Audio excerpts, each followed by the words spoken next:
आता सध्या तरी बिना कांद्या लसूणची भाजी खावी लागणार आहे, ते का बरं पुढे सांगतेच. आज गुरुचरित्राचं पारायण चालू होऊ लागलं, तर माझे सगळे पारशे कामं वगैरे आवरले आणि त्याच्यानंतर इथं साहेबांची पण देवपूजा, अंघोळ वगैरे झाली आणि इथं गुरुचरित्राचं त्यांना पारायण चालू करायचं आहे म्हणून इथं त्यांनी पूजा मांडायला घेतली. त्यांची पूजा मांडेपर्यंत एखादा अध्याय होईपर्यंत माझा स्वयंपाक झाला पाहिजे, म्हणजेच त्यांचा टिफिन. आता कांदा लसूण का बरं नाही, तर इथून पुढे 7 दिवस आता त्यांनी पारायण चालू केलेलं आहे. बिना अद्रक, लसूण, कांद्याची भाजी करावी लागणार आहे साधी सोपी. म्हणून मी इथं अगोदर पीठ भिजवून घेतलं आणि मुगाच्या डाळीची सातळ करणारी साधी सिंपल कोथिंबीर वगैरे टाकून म्हणून मी इथं मुगाची डाळ भिजत घातली. फारसे कामं झाले, सडा रांगोळी झाली, माझी अंघोळ झाली आणि इथून पुढे आता 7 दिवस थोडंसं पटपटच आवरावं लागणार आहे. आता त्यांच्या हाताखाली पण थोडंसं साहित्य वगैरे द्यावं लागतंय. मला तांदूळ झाले, काही खारीक, वाटी, खोबरं काही लागलं ते द्यावं लागतंय.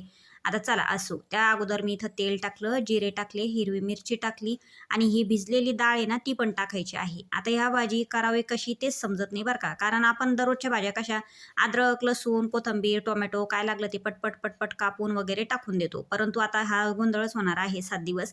परंतु चला असो. आता पारायण चालू करायचं म्हटलं ना असं धागा बांधावा लागतो हातात. त्यांनी एक बांधला आणि मला पण बांधून दिला बरं का.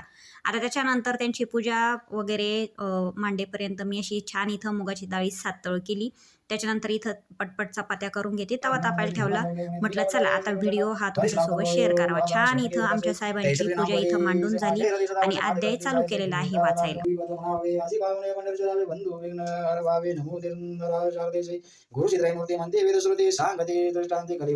तर अशा प्रकारे गुरुचरित्र पारायण चालू झालेलं आहे. त्यांनी एक अध्याय वाचला, आरती केली, त्याच्यानंतर जेवण केलं, मी टिफिन भरून दिला. आता माझा जप, तप, कपडे, भांडे नंतर होणार.